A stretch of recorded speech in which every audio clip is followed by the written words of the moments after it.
Wow. Yes. Motivation Monday. It is that time of the week again, boys and girls. We here, excuse me, I'm sorry, getting my camera situated. We here again, it's Monday. We had a great It weekend. is. It If is. you was here in NYC, you should have had a great weekend. You probably hit the beach. You probably barbecued. We did everything all in the 2 day span because So hold on. Saturday and Let Sunday, me ask you this question. Is it true it was 90? 90, both days. Both days, Saturday and Sunday. Saturday and Sunday. Wow. And it was the funny thing is Saturday it was 90 and overcast. So it was weird because it was hot while being overcast all at the same time. So you're sitting outside like, uh, I'm not 100% sure if global warming or what is going on. That was That's crazy. Saturday. And That's then crazy. yesterday was, but like I didn't get outside. I came out late Saturday and I came out late Sunday. Sunday I got out about 6:30 or so because I was like, look, I'm not going out there to play with this heat. It's too early in the game for this. Was it I humid? Was it humid? It was, but it wasn't a brutal humid, but it was Okay. humid enough. This how I know it's humid. So I don't use lotion and all that stuff. I use coconut oil. My oldest brother put me on coconut oil, so I use coconut oil. My coconut oil turned to liquid. That's when I know it's hot. Yeah. When it's Coconut oil, ain't it crazy how it could do that with the temperature?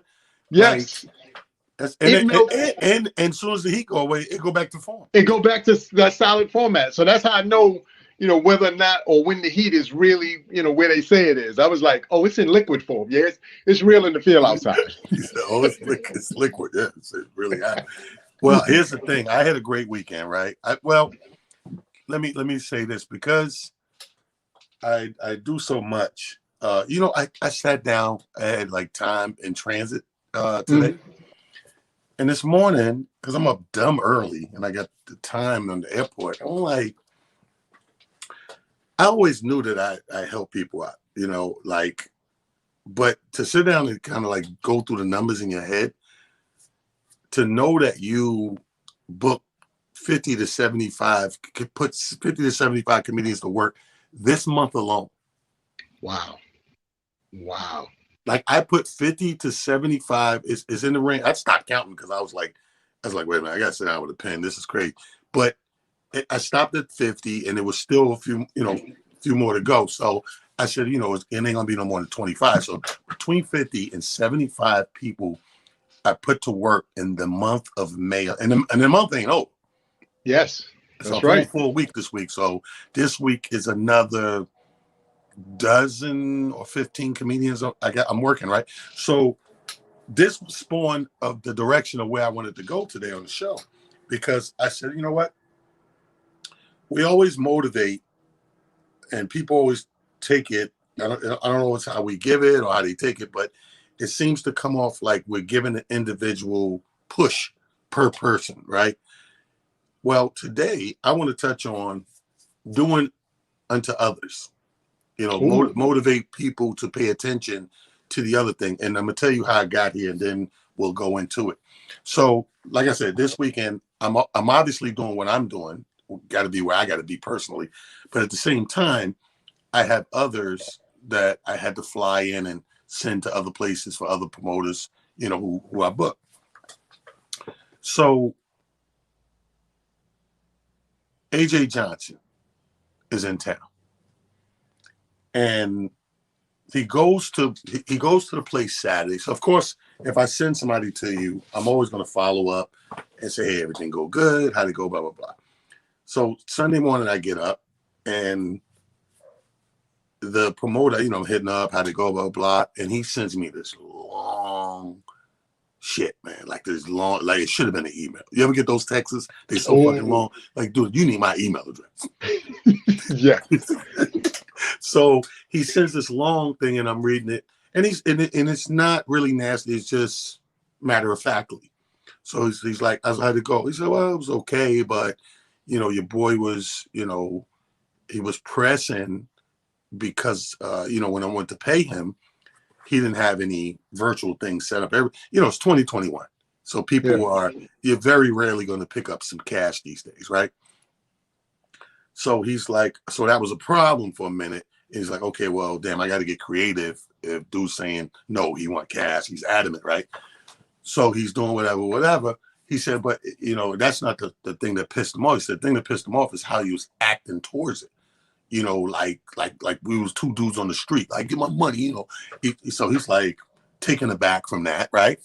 Mm-hmm. And once you do something like that to a person, now they're gonna further critique the job you did. So he's like, he was okay.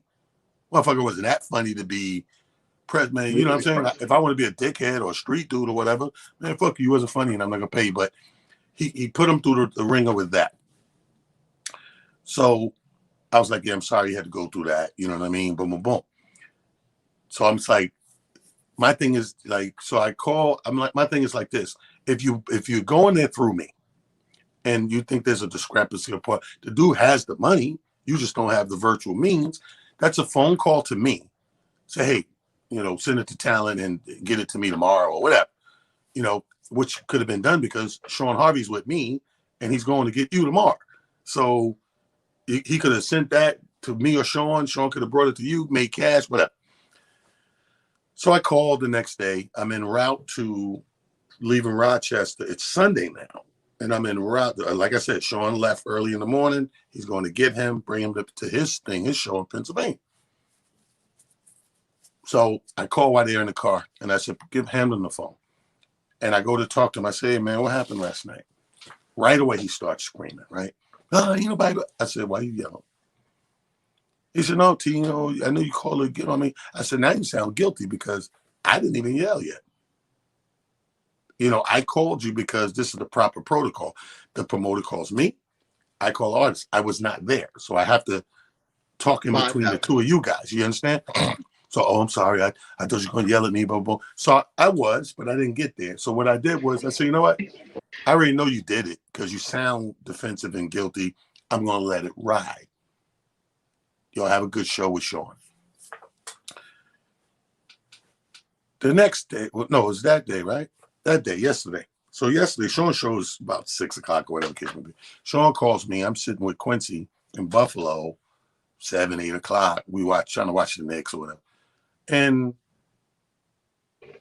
the guy, Sean, I said, hey, Sean, what's up, man? Everything go good? Hell fucking no.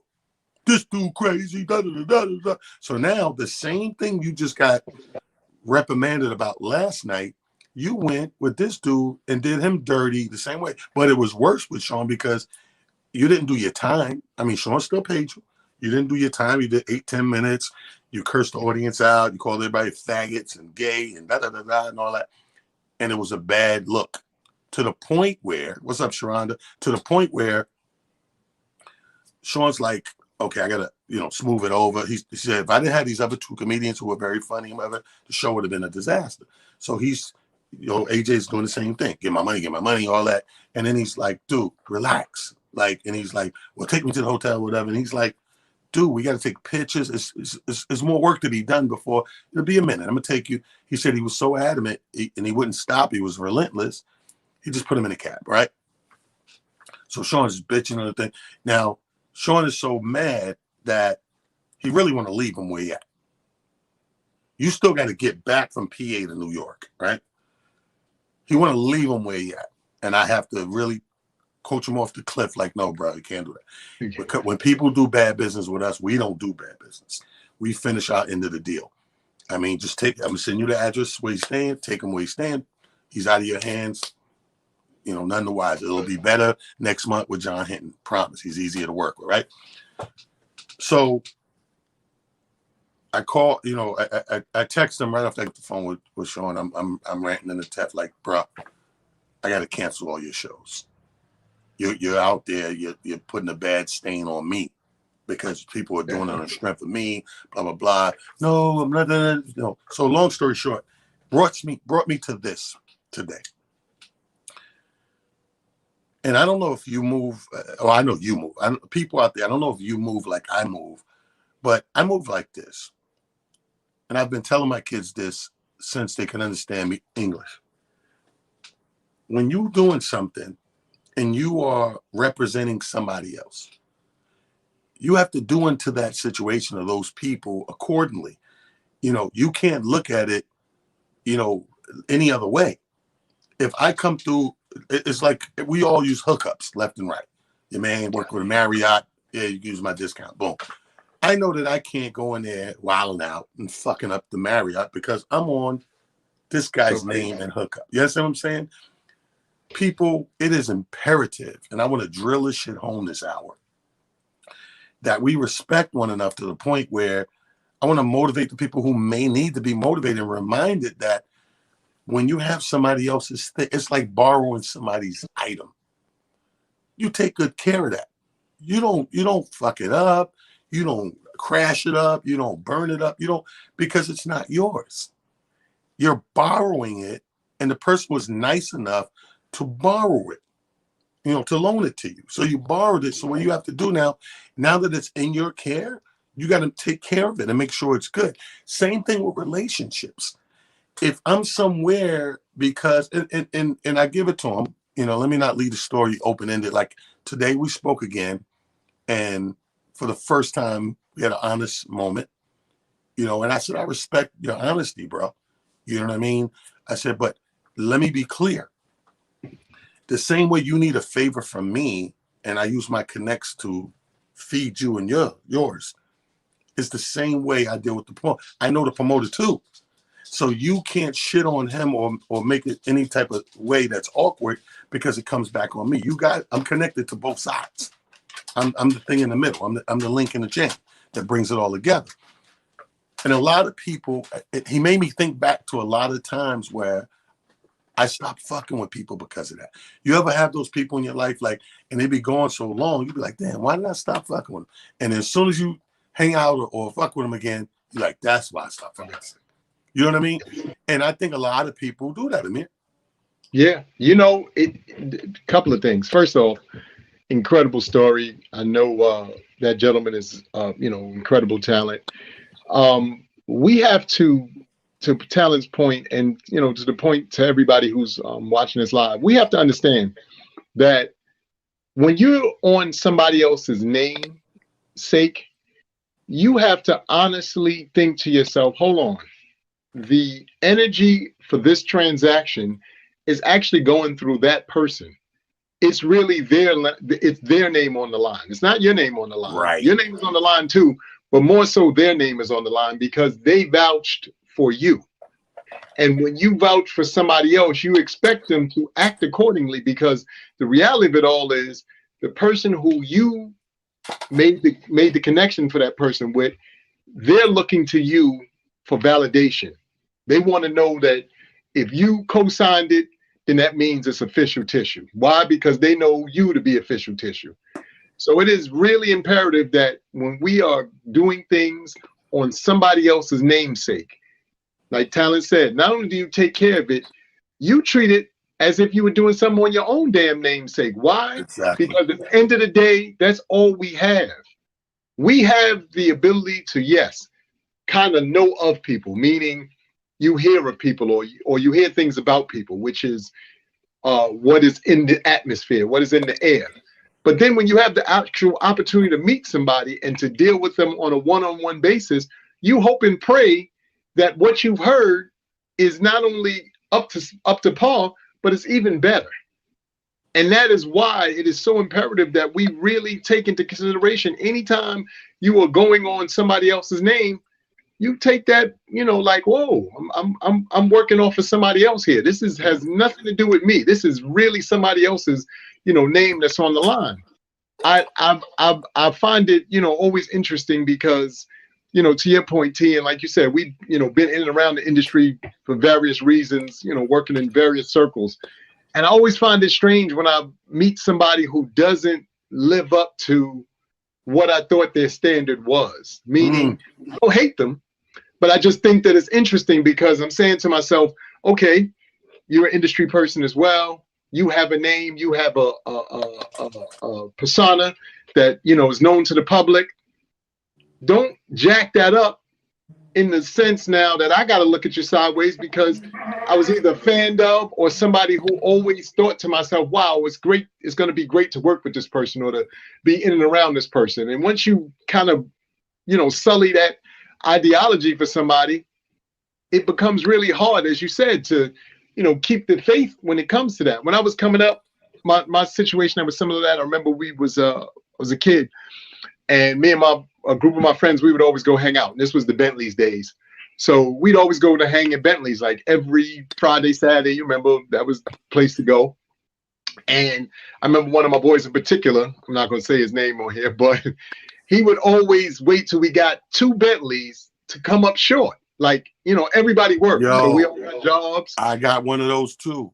We'd all have jobs. We all worked all week. And we knew that come Friday, Saturday, Bentley's was going to be our final destination. So put a little change aside. So this way, when we get there, you straight, whatever. Now, once we get inside, the drinking situation, that could go either way. But the point is, you at least got enough money to get yourself in the door. And the reason why I say the drinking situation could go differently, because again, back then, if y'all remember, that's when 40s were a big thing. So you'd have 1 or 2 40s on the way to said club, because you ain't have enough money to drink once you got in said club. So you do your pregame. Yeah. Anywho, this dude in particular, one time, and this is a true story because my man just brought this up recently. We get to the door, and he came up with his usual story. I had enough. We took the train down there. This was before driving. So when you take the train, you go as a collective group. You go back as a collective group. He didn't have the money. So, Amir, I wasn't the oldest, but I'm always the mouth and the voice of reason. I was like, look, dog, you going back home by yourself. You screwed yourself up on this one. Ain't nobody giving up enough money to get you in here. You on your own. And my boy was pissed. He was like, man, how you going to do this to me? I said, because you always come up short, my dude. And I'm tired of every time we get here, we always got to try to pull your weight. All of us know that this is the game plan. You seem to be the only one always trying to, come up with your own game plan. Not a problem, but you're going to have to figure this out. But I say all that to say that's the same thing when somebody uses their name and their, to get you into a space. Treat that space, like I said, as you would treat your own name, because now you're not only working on your name, but you're working on their name. I'll be honest with you. I'm going even like harder than to make sure than if it was mine. Like I'm already going to take care of mine, right? But then if it's on your back, Amir, like if I'm coming through on your love, on your strength, and your name's out there, I'm being that more careful. I'm being that more courteous. I'm being that more thoughtful, because it ain't just me. Because here's the thing. When you screw up for you, you can most of the time fix you. What you can't fix is the other person, because you're not the other person. So how you leave that is pretty much how that shit's going to probably be left. You understand what I'm saying? Because you don't know how that person is going to A, fix it, or B, get the opportunity to fix it. Because sometimes you don't know how that story's going to end, because it's not you. You're gone. Yes. So when you're gone and then it comes down on Amir, I don't even know if how much trouble you'll be in, right? Will that person give you a chance to fix or rectify? Or you just, could be out of a job, could be evicted, could be all the things that come, whatever those repercussions are. You know what I mean? That comes with that consequence, falls on you, and you may not get a chance to fix it and I just left you in a real fucked up rut. You understand what I'm saying? So I say that to say, when I'm doing it and it's somebody else's shit, I'm going even more above and beyond than if it was my shit. Because again, I'm going to be a little casual with my shit, because I'm the guy that can fix it personally. Like literally, it's me. So I bring this up because when I have a talk, when I'm trying to tell him, and I remind the guy, because he keeps denying it. But let me tell you something. I come from a hood family like everybody else, so I know drug when I see it. I know the drugs give you temporary bipolarism shit, like gives you Tourette's, gives you fucking all the shit you get temporarily with drugs, right? Depending on how long you're doing or whatever. So I know what it is, you know what I mean? But my thing is, we've been here before. We've been here before. This is how I know, like this dude, like the drugs, I think, I'll be honest with you, I think he's not that old, you know what I mean? Probably got me about 4 years, right? Okay. But I don't know. He might have early onset. Sometimes what I've learned with people who constantly do drugs, it pushes ailments up. Mm. You know, you Wow. talked the other day about immune system and all that internal shit. Yes. It's internal shit in the body that the right, metabolism get with the right drug. You know what I'm Yeah. saying? And And it oh, and it tweak you yeah. and push something up early. So it may be some early onset shit going. And that's what I mean by we had a conversation, a little honesty. And I was like, you know what? I appreciate your honesty right there, because instead of arguing with me and combating everything that I'm approaching you with, take a peek inside and go, you know what? That do blah blah blah. Like I'm gonna give you a perfect example. Alfreda keeps saying, "Cut them off." It, listen what I'm saying. And it's a lot easier said than done, Alfreda. I do believe in my heart of hearts and my spirit that I'm tasked beyond just being talent, to do something. Some things fall to me, I think, because I think God tasked me to do things and try to help people. So I'm not gonna ever stop trying to help people. I did this. That's just the task he It's not told me. true. He's always did this since I was a kid. So, but here's a funny thing, and this is to his character, right? And I told him this shit. I don't know if I tell you this story. We're in a. I booked him on a show with me in Iowa. This is like maybe 6 years ago, something like that.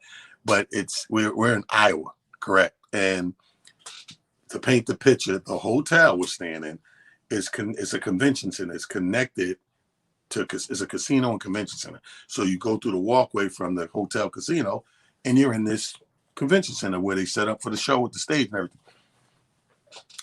So I come down, me, I love my blackjack, right? I come downstairs. I'm like, I got 3-4 hours. Let me get a little blackjack in. I get lucky. I'm coming up. I'm about 45, 4,800 up, right? I'm like, huh. So I get the chips. I don't cash into the cash, but I get the biggest chips, put in my pocket. I go, because I got to go make sure I'm right for the show, go across the walkway, boom, boom. So I'm in the green room with these guys. Everybody's there now, and I'm bragging. Yo, we got a little side bet on the blackjack. I'm cracking them. Look at this shit. Show the chips. Everybody, oh. So AJ, which I don't know at the time, he has a gambling problem. So his eyes light up like, how'd you do that? What was you playing? Blah, blah, blah. And I'm like, blackjack, they got the side bet, blah, blah, blah. I'm explaining. He's like, yo, after the show, man, you got to show me that. I was like, yeah, no problem. So I don't know he got a problem at the time. So we finished the show. I think he's picking up like $1,700, right? Guy gives him cash, whatever. Come on, man, show me. Go back to the casino. I sit back down and I show him. So he is using his money that he just got paid. He's going. And he's getting down. I'm watching him go down. Like at this table's just cold for a second. So even I didn't give $2,000 back of the 48 or whatever. So I'm about to, call it quits. But then I noticed when he gets down to like his last, I don't know, 400 or 500, he's not playing one hand. He's playing 3 hands. And he's maxing out the bet, 50 on the side, 100 on the bet, blah, blah, blah. So each hand is 300-400 by itself, each round of play. At his last money, on his last bet, he was short like, I don't know, 150, 200. I throws the chips across so he can finish out his bet. He fucking hits. And he hits. And he hits. And now he's on the fucking fire, right? So he throws my little 300 back. There you go, T, thanks.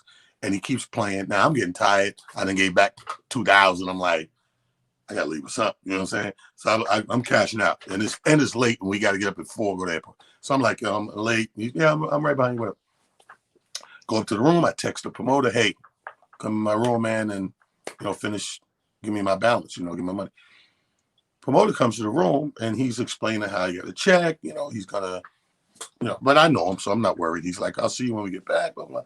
And he goes, yo, your boy hit him for 40,000. I said, what? My boy who? And he said, AJ. I said, man, how niggas exaggerate. I'm like, man, come on. How much he really got? You exact? He said, no, I'm not exact. He said, T, I'm in line behind him cashing out.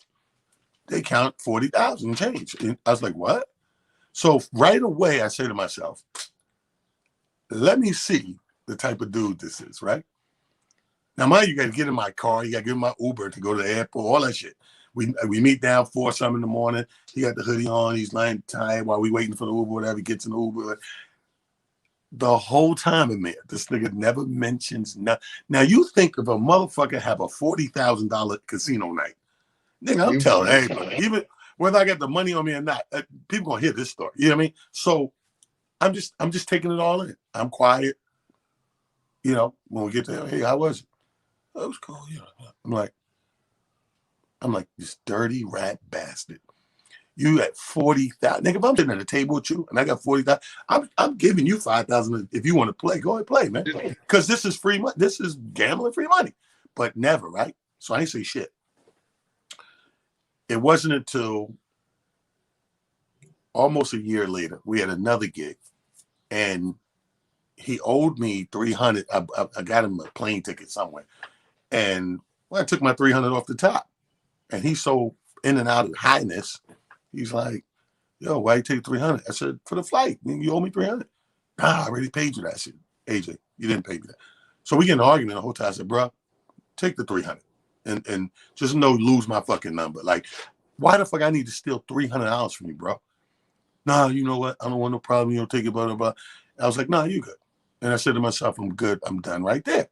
Of course, he gets stuck months later. I bail him out, whatever. But not after having the conversation of what just happened. So knowing what you know now about this 40,000, right? So I done in the middle of that argument, I done threw all that shit in his face. I said, you fucking lousy motherfucker. All the work I got you, all the blah, blah, blah. And you sat there won $40,000. You ain't say, here go $500, here go $100, nothing. He said, no, I threw you some. Look, he said, I threw you some chips. I said, you threw me back the chips. Yo. Oh, yeah. All people are worse with that. Yo, hold on. Here's the kicker. So yesterday, what was it? So yeah, like I'm talking to him yesterday, you know, because I'm calling beefing about this shit. And the motherfucker, he texts me. This is before he does Saturday show, before he gets into it with the guy. He said, yo, is there a casino by me? Right?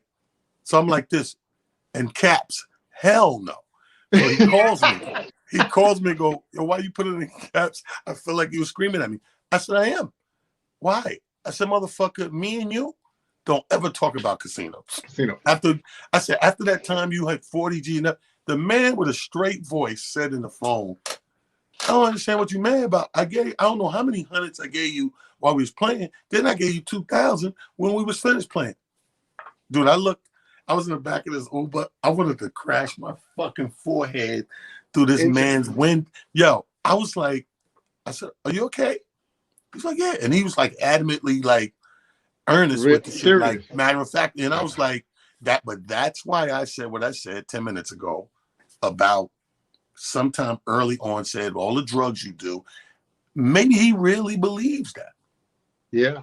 Like maybe you got an early onset, you know, some dementia shit kicking into something where you in these different realms, because the brother, I told him all the time, I said, dude, you got to stop getting high because you'll call me and regurgitate a conversation that never happened between us and expect me to move.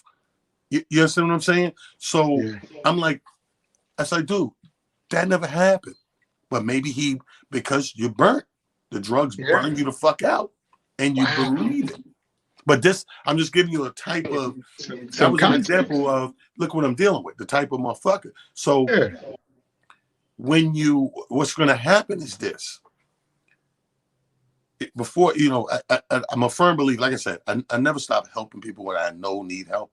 That if I stop helping this dude, I wouldn't be surprised to get a phone call in the ditch in 6 or 8 months. You know what I mean? So you do what you can. What you do is you learn along the way how to deal with each individual. So now this is the second time. So what this means now is you can no longer be trusted without me present. I can't do what I did this weekend. I can't go work here and send you here. You're not that guy. Like you're that guy that if I'm there, okay, we can bring him there. And that's it. Because if I'm not there, they might get the other AJ. They might get the fucking, you know, the bubble-eyed, trying to get crazy. that. And that's really all that was. The fact that you gave that guy a hard time over cash, you wanted to get the drugs. Yeah. Wow. So what the other part of it is interesting. I mean, like you said, he probably got you about, a couple of years or so. And I know that for some people, technology is scary. Just in general, people a little, freaked out by cash apps and, things of that magnitude now. But that's the world that we're in. And oddly or sadly enough, if for whatever reason you haven't drawn yourself into that, then that's really on you. Because in all fairness, the ability to move resources, as you always hear me say, in that manner is so much easier for some because of the fact that everybody's not walking around with cash so much anymore. Like there are people who do, but there are a lot of people who don't. And there are various, varying reasons for that. But the, biggest thing about this story is, to your point, recognizing patterns as well. And to go through, like you said, what you were going through with him in terms of how he's responding, reacting to people, I need the cash. I need the cash. All right. Give me a minute. Let me try to figure something out, or let me, try to get this thing situated for you. When you, again, find people who are adamant about specific things, you have to pay attention to that. And then, as you just pointed out, then you have to move according to what their patterns are, because I'm much like you. I'm the same way. I can't stop helping people because it's a real part of my spirit. It's a real part of who I am. All I'm saying. It is one of those things that for me, I find joyous and I take pride in, because in the final analysis, when I see people winning, no matter what the level of win is, it's a win. You know what I mean? Like that's big to me. Like I'm the same way. I'm a firm believer in this, Amir. I'm a firm believer, and because a lot of good stuff happens to me, right? I'm a firm believer that there's a reason for that in the universe. The reason that things align more than not for me is because I'm that way. I think if I wasn't this guy and wasn't that way, things wouldn't always work out. Things wouldn't always, the sun come up at the end of the day. Like, because I could tell you, bro, and I'm not just like personal and business, 52 years of living, I can't even see this shit sometimes, but it just comes and clears up. Like you'll be looking at some shit and I don't know how this shit gonna get done, or I don't know how, and then something comes and boom, clears it up. Or somebody comes and boom, extends an olive branch, or some opportunity came, boom, and all these different things. But I'm a true believer, because I move by energy. I say it all the time, that I think because I move, and that's answering to the challenges and the tasks that God gives you. Some people like say test, oh, God's testing you, blah, blah, blah. I just think it's a task. I don't think it's a test. I don't think God got time to be testing everybody. Who grading all these people, right? So I think more like a task. I think that we're all individuals. We have a reason we're here, believe it or not. And he's going to dish out these things that goes along with the reason you're here. And it's up to you to go, okay, or I'm helping, or no, fuck that. You know what I mean? Because I know a lot of people that say fuck that a lot. Man, fuck that. I can't do that. Like, I really got to get to a place to do that. Like, you have to be, because here's the thing. If I thought that he was just naturally, well, I know him for a long time, so I know he's not naturally evil. You know what I'm saying? Mm-hmm. People do wrong a lot, and people fuck up a lot, but are they evil? There's a difference. People stay motivated, understand the difference in that. Like, I don't fuck with evil. Do I fuck with people who have faults? All day, they're human. Do I fuck with people who are gonna do wrong? All day, they're human. But evil's a different thing. If I know for a fact you're malicious, you're evil, boom, boom, then absolutely, that's no brainer. It's out of the question. I can't do it.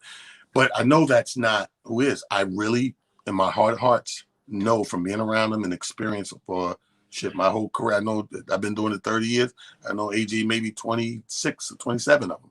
I know for a fact that it's the drugs. And and the drugs kick in. It's different for everybody. Here's the thing. For some people, they get a bad batch. We all know those people. You know, I got a sister, bad batch. But for some people, they're self-medicating and self-numbing. And that's the worst kind, because a bad batch is an accident. You did a drug, somebody did some shit with it. Did something, yeah. And you got caught up in, you know, wrong place, wrong time, wrong batch. But to be self-medicating, I always say this. I always go say when I drink at a bar, right? I have this gift because I'm a social drinker. I can sit at a bar, and it can be 12 people at the bar, and I can look at all 12. And for the most part, I can see who's drowning themselves because of sadness or depression or just anxiety or whatever. People who are socially drinking like myself, they just want to be around people laughing and get a little buzz and all that. And just fucking drunks, like pure drunks. So, but I can see these people. Like I can see like a pure drunk. Not only is he relentless with it, he don't care about the little things the rest of the drinkers are caring about. Like you're caring about people looking at you and how you look and trying not to stagger and look drunk and go to the bag. Like you're trying to stick to the drink protocol because you don't want nobody to be like, hey, look at this smoke, right? So that means you're coherent and very clear what you're doing. You know, you may get inebriated, but you know what you're doing. The drunk gives two fucks. The drunk is drinking as far as his pocket or wallet goes, and he may fall asleep at the bar. He don't fuck. He may hit you one of these music blasting people. Head down. Look, Marlene called me the drunk whisperer. That's a good one. That's good. Yeah. But you know what I'm saying? Like, yeah. So when I look at him, it's the same thing with drugs. The only difference with drugs and alcohol is I am a social drinker, so I can relate somewhat. I don't do drugs, you know what I mean? Other than a fucking edible cookie, I don't know what that crack is like. I don't know what that heroin is like. I don't know what the cocaine is like. I don't even know what weed smoking is, a cigarette. Yeah. I don't know. So I just can go by the experiences that I had and people I've been around. So if I had to guess, I'm telling you, it's burnt him to a point now that, because his exact words was, he said, T, you know, he said, man, I don't know what's going on with me right now. Mm. He said, I don't know what to call it. I don't know if it's midlife crisis. I don't know this, that, the third. I'll be honest with you, I don't know. So, you know, I understand what you said and I'll just go home. Right. And I said, you know what, bro? Now you don't have to go home yet. Finish your work, you know, for the week, and we'll postpone a bunch of other things and revisit it. But I respect your honesty right there, because you could have just been you could have did what you've been doing and argue with me like you don't know what the fuck I'm talking about. Yeah. But for the first time, you said, I don't know what's going on really right now. You just took accountability. I was going to say, that's the main thing. You and I have been stressing that, or at least bringing that to the forefront as we've been not only doing Motivational Monday, but all the talks we have. Accountability is such a powerful, powerful thing.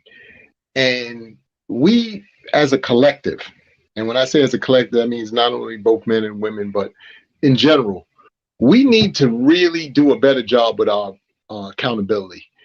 I know for a fact there are multiple conversations that I have during the week, various friends, male, female, all over the place, where, you know, people are pointing fingers.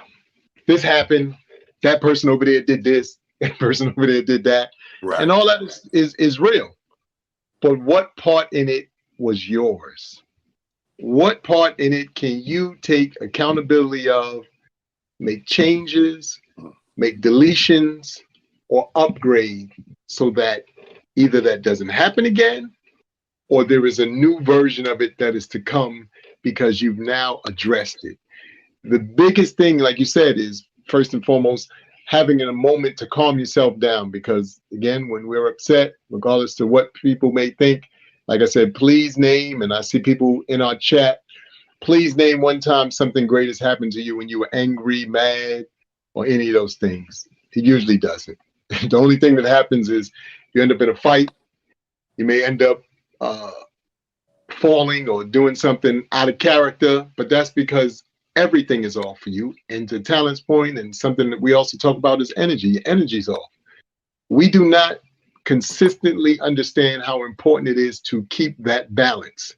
Your energy, accountability, comprehension, all these various things that allow you to come to a space and a place where you can now make conscious and true, great decisions. Right. Because at the end of the day, that's all this is going to boil down to. We have to really understand that as you zen yourself out, as you take a moment to really, really just, okay, these are some of the things that happen.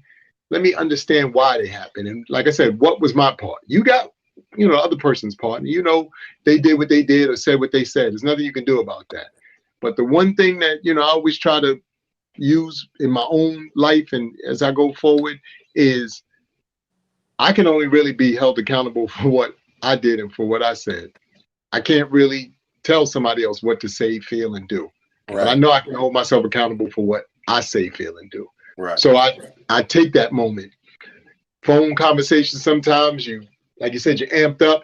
You know what? Let me give you a call back. I'm gonna let myself calm down because I know if I stay in this energy, I'm gonna say something out of line or I'm gonna do something out of line. And a lot of times we truly don't understand that once it's said or once that action is taken, pull it back. Hard to pull that back. We give you the benefit of doubt as Talent just extended. Or we try to, but you always keep that in the back of your mind, and you're always like, I still remember that incident. You may not bring it up, you may not even allude to it, but you really do keep that in your in that wheelhouse just because, and especially if it's something like totally out of character, you'd be like, what the? So I really encourage everybody, you got to take that moment and allow yourself to, wait a minute, let me reel myself back in because, at the end of the day, like I said, this, when you're doing something again on somebody else's name, you're doing something else on, somebody else's word, it's important that we really take that moment, as Talent said, and you treat this as if you were doing it on your own name and on your own merit, because like he said, you can recover your situation, but once you've messed up that person's initial situation in there, and then you can do with that because you just don't know to the extent of what that is. Like you assume like, oh, they'll fix it, or what if they don't have a chance? What if the powers that be don't even give them a chance to rectify shit? How many times I've seen some motherfucker get in trouble because of somebody else fucked up the shit that they hooked them up with. And before that, I fixed it when I go on to work Monday. You don't even get to go on Monday. Friday, you open your email, and there's an email in there like, don't bring your ass back here. Yeah. Don't bring your ass back here. This happened, that happened. We don't want you in the building. Security's looking out for you. Don't even do it, blah, blah, blah. So you got to understand that. And this is what I was pushing forward. I told another story to say this. I just felt like, and here's the thing, in comedy, they're going to have bad sets. They're not going to have perfect nights every night. They're going to have sets and performances that people say, I didn't really feel like, got my money worth or was worth in the case may be. Those are the things that neither here nor there. I care two shits about that. It happens. But what I do care about is when you got mine at stake or you're repping me. I remember beating this shit into young Talent's head all the time. Like whenever he got in trouble, which was very rare. That boy averaged, growing up, an ass whooping a year. And then that shit started spacing out as the years went on. Like, you know what I mean? But he didn't get in trouble a lot. But when I did have to reprimand him, I was like, bro, you got to understand something, man. Every time you leave this house, you represent me. and it ain't no hiding because I gave you that name. It ain't even like you're walking around just another James and people are like, oh, James, somebody's kid. You talent. Motherfuckers putting that shit together like that. Talent. Who your fault? So I need you to understand the importance that every time you leave this house, everything you do, every time you do something, bro, you are repping this family. You are representing of us. So always think that, what would my dad do? Or what would my mom say? Like, before you do something like that. Because I know as a kid, my mother drilled that in me. My grandmother, my grandfather, my mom's, they drilled that shit in me. And I'd be goddamn if that shit didn't always cross my mind when I was in a questionable situation. Like, I'm not saying I always made the right decision, but it crossed my mind. And I said, my mother come in here. Oh, she fucked me up. And then it'll be them times you go, but she ain't gonna know. And then somehow shit don't go the way you plan. And now she know, and you already know what's coming. And we grew up in a time where you got more than one ass. You got ass whoopings on the way to the ass whooping. Yes, The ass sir. whoopings you got from neighbors and friends of your moms and aunties and uncles before you got to the premier ass whooping. It was like a comedy show. All of these ass whoopings are opening acts for the ass whooping. Yeah, the main event. You ain't never lied. You ain't never lied. And again, it's so funny that, like you said, you use that. I have something similar with my daughter.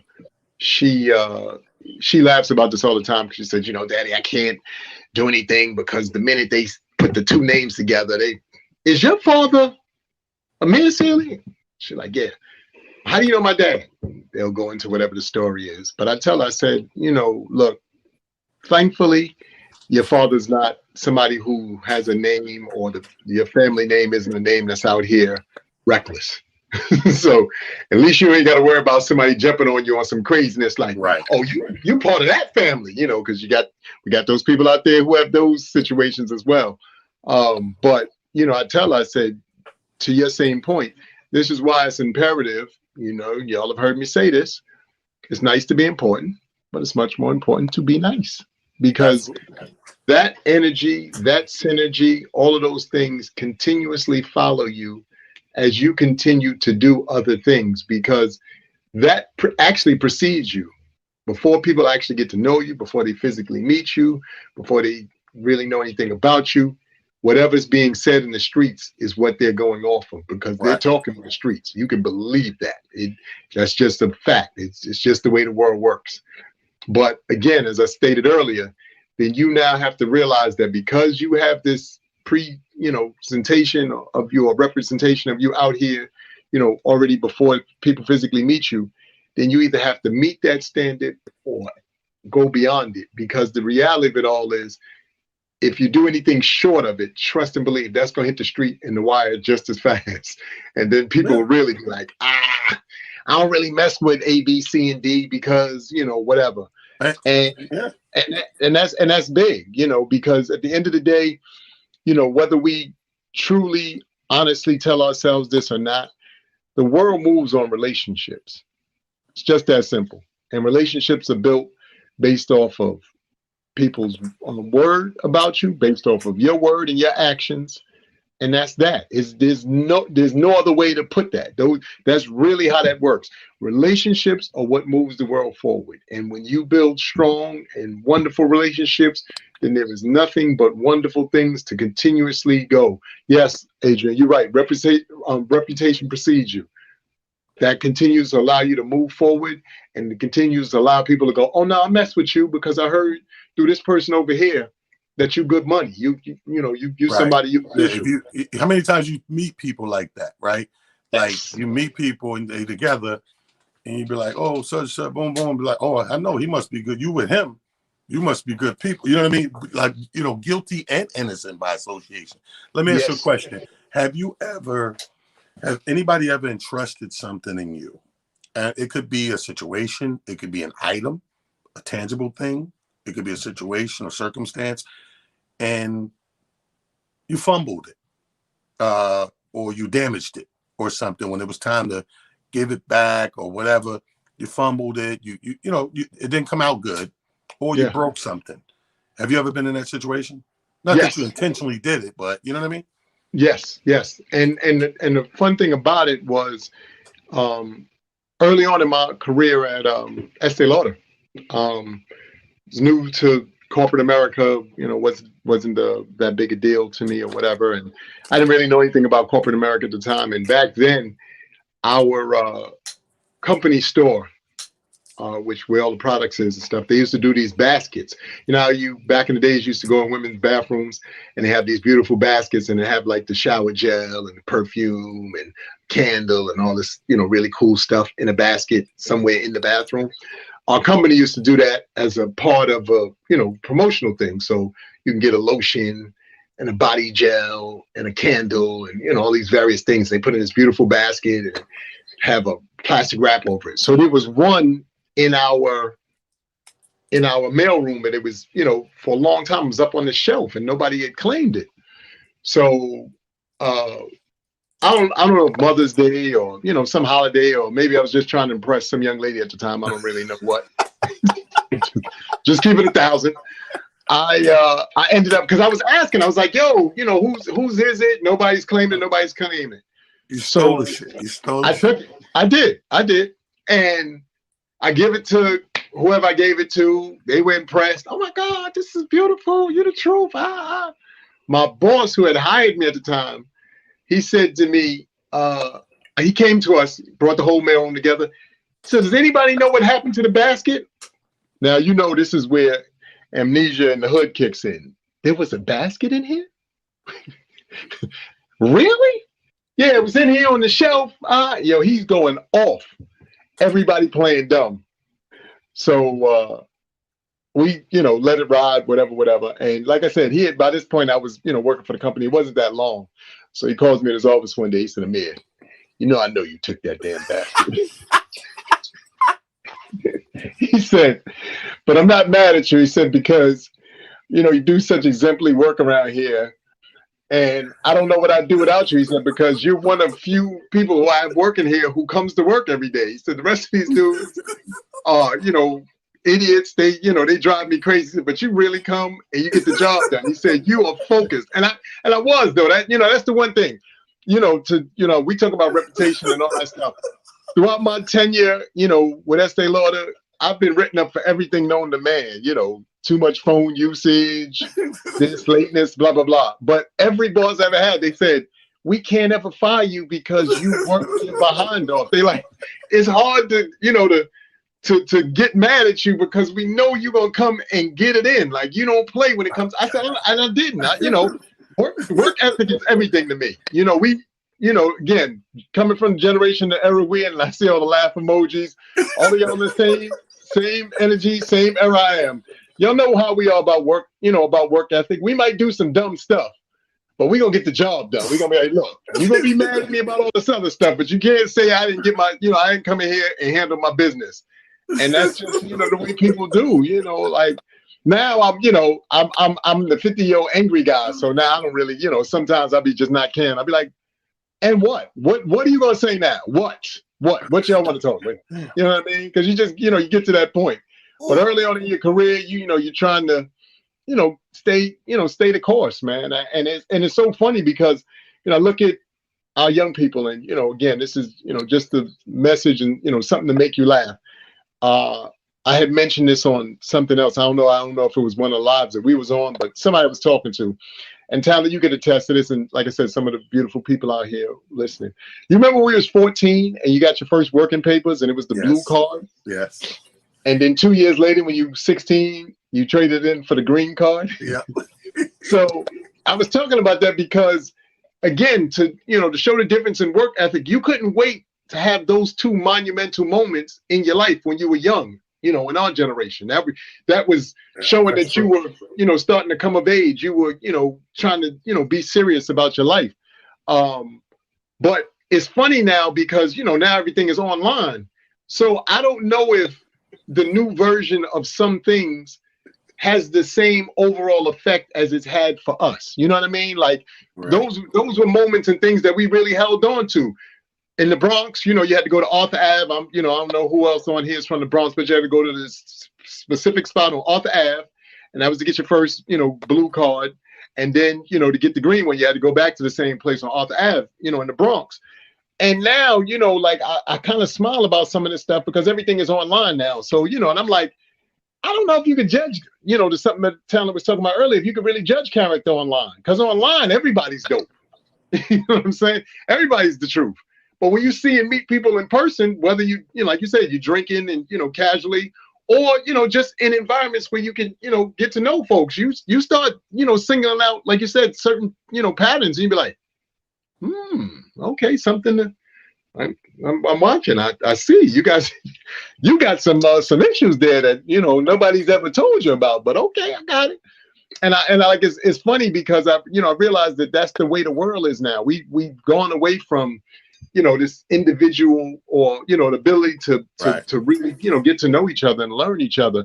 And, I'm not sure if that's going to be a good thing or a bad thing, as time goes on, because like I said, we can lie and, give ourselves all kind of wonderful names. And then you come in here and look like Shaka Zulu and they be like, for instance, on y'all sports show today, the gentleman who they said, wasn't right for the job. Remember today on your sports show? They You know what I told me mean? he was the wrong minority. The wrong minority. Like, wow, and as you said, in this climate, we funny. still saying stuff like that. But here's the thing. The funny thing is this, and thank you for your honesty. That was a very funny story. Like the fucking shit that buckled me over as we said, Amir, I know you took that shit. That's a hilarious story. But I mean, and thank you for your candidacy. Like, here's the thing. We're human, bro. Yes. Who is 50 years old? Shit, who's 30 and can't look back and find that one thing that, and again, it's not malicious. You're not saying, let me go for, and that's why my heart got to go out to this guy because of this problem, because I know for a fact, the one thing I do know is he's not sitting there like, let me fuck it up for T. I know he's not doing that. It's just he's battling right now and going through things internally that is causing him to lash out at the wrong situations or whatever. It just so happens that it's on my word. And that's the whole point of today's episode. Today's Motivation Monday is we heard it a million times growing up, doing to others, blah, blah, blah, blah, blah, blah. You want them to do it to you, all of that stuff. This stuff holds truth because when it's same thing, doing to others, like if it's some other person's thing, again, it could be a tangible thing. It could be a circumstance, or an opportunity. If you know it's built or layered on the back of somebody that's detrimental, like you should treat that not just like it's your own, but maybe a little better. Like perfect example, I can't tell you the last time I needed references for something, right? But here's the thing. Remember I tell you last Monday I missed because the gun class. Yes. So making these steps to do the gun thing, they give you got to get 4 references. Can't be a blood relative or by marriage. Can't be related. Can't live in the same household as you. Has to be in the state of New York because that's where I'm applying. And they recommend you don't go to people who hold an office or a politician or in law enforcement. And it's a reason that they tell you that, because if these are your references, they ain't saying is illegal, you can't do it. But let's say, my cousin's a councilman, let me get him. My cousin's the mayor, let me get her. My other cousin's a police lieutenant, give me him, and blah, blah, blah. So I get all of these people, in these prominent positions, and I'm a fuck up. Yeah. I get the gun, blah, blah, blah, blah, blah, blah, blah. And they pull my shit. And they pull those references. Oh, he had a gun permit. They go right to the references. Now they're starting to get the calls. They call the mayor's office. This is the, the NRA. This is the fucking United States Marshal, blah, blah, blah. You sign the reference for that guy. He's the guy that shot up the school, blah, blah, blah. That's why they tell you stay away from that, because if anything goes wrong, and it may not be you, it may somebody get a hold of your gun. That goes back to the registration. That goes back to the references. This is how we should treat. When I seen that shit, it cracked me up because I haven't seen this shit since you go back to early jobs and shit. That's when you remember you needed references. Give me 3 references. You call it, or you do the infamous call people you really know who will vouch for you, don't care what. Look, a lady named Sharon is gonna call you. I just need you to tell her that I'm trustworthy and that I am on time. All right, click. Well, you know what's funny? The funny shit about references is you got two things can happen. Like, one thing about people, they only stay on guard for a certain amount of time. So you'll call, you come out the interview, you calling those 3 right away. Yeah, Sharon gonna call, blah, blah, blah. Okay, I got you, my nigga, got you. Yo, Sharon gonna call, no problem, got you. But if Sharon's a vet at what she do, because somebody taught me this shit, so I started doing it. They said never call him right away. Wait at least 48 to 72 hours, even to the next week if you got the time, and then call. Guarantee you catch these motherfuckers off guard. So now you got this shit. Yeah. What's up, my nigga? Oh, I'm sorry. This is calling from Montefiore. Is this Dick Van Dyke? Yes. Well, are you friends with Amir Silly? Yeah, that's my nigga. Okay. So that rung a bell. A light bulb went off. Like, you know what? That's how it is with what we're talking about today. Yes. Like, your reputation's preceding you. You're only as good as people know you to be. And when you hand that baton to somebody else, they're an extension of that representation, and it can go either way. So careful who you hand the baton to. That's why I said my edit and my change going forward will be, if I'm not there, I'm not trusting you that much. Because again, you're going through something, and I don't want it to trigger that night. Because what, God forbid, it happened on that wrong night, and you get the wrong person. This guy was an upstanding promoter in Jersey that kept it kosher, kept the peace, got it done somehow, some way, dropped him off. I'm done, wash my hands. And even Sean Harvey, he's a gentleman and above. Finished the business, wash my hands. The same situation is going to happen at the wrong time. You get the wrong person, and people get hurt, killed, maimed. You know what I mean? All types of shit. So I know, again, it's like fishing, bro. You go to a certain part of the pond or the lake, you know where it's jumping and where it's not jumping. You know where to put the line in. And that's what this is. I know where to catch the line and do what I got to do. So to everybody out there, that's the word today, is to do unto others and treat others' stuff, if not even better than the way you would do your own, because it will come back to haunt you. And you don't want to be guilty by association. You want to be innocent by association. Close us out, Amir. Yeah. Again, that really is, the crux and the basis of today's show. I think that, all of the people, and I've said this on, again, since we started this journey over a year ago, I really feel and believe that all of the beautiful people who come on here, who comment, who enjoy the show, who even share the show, you tend to probably think along the same lines as Talent and myself, which means the synergy and the energy is relatively the same. Do we have some variances here and there? Of course, because we've all had our own individual journeys that we've gone on to get to this point. But what makes this beautiful is the fact that we're here now, and we tend to take a moment to really share with each other. We take a moment to really have each other or help each other understand, certain ideologies. Why? Because we see one another in each other. And that's a beautiful, beautiful thing. It really is. And I just, encourage each and every person, on all the various platforms, continue to be that beacon of light in your own circles. Continue to be the person who, like Talent just said, does unto others. Don't worry about so much people doing on to you, because trust and believe those blessings are going to come regardless. They just do. I know y'all don't believe it. Sometimes people don't see it.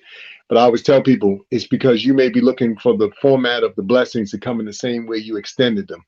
And that's not how blessings work. Blessings come back in all kinds of formats. And as long as you leave yourself open to receive, you will do so.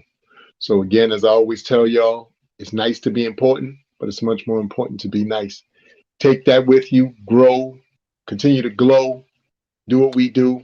Join Talent and myself each and every Monday, and of course on Fridays when we get Yes, down with sir. the race debaters and everything else in between, because you never know when you're going to see us pop on and figure out something fun to do, because we're having a good time with this. But like I said, it's mainly because of you guys. So And then brother Amir, King Amir, stop stealing pocketbooks and baskets and shit. The funniest shit he says, Amir, I know you say that shit. You know what that reminds me of? I had to laugh because it reminds me of Minister Society. Yeah. That fucking light swinging, and the motherfucker said some shit that he fucked up. He went, you know you fucked up, right? No. You know you just fucked up. Exactly. Oh, man. Well, this has been a great Motivation Monday. Thank you again, King Amir. I'm glad we got to drive that point home.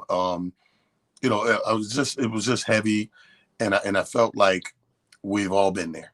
So Yes. when I feel like it ain't just an isolated thing, we've all been there, and we can relate, we will splatter it on the wall. This has been Motivation Monday. Shout out to Prophet Pete, super producer of Motivation Monday, whimsradio.com every Monday, 6 o'clock. And I guess we'll see you again, 6 o'clock on Friday, because we got the race debaters. Oh, matter of fact, Friday, we will come in a little early. Probably maybe 30 minutes early or something like that. Okay. But know that the time is 6, and we'll make an announcement or so if it's 5:30 or 5. Friday, Amir and myself, race debaters, coming at you. Peace. Love you. And now you can do it.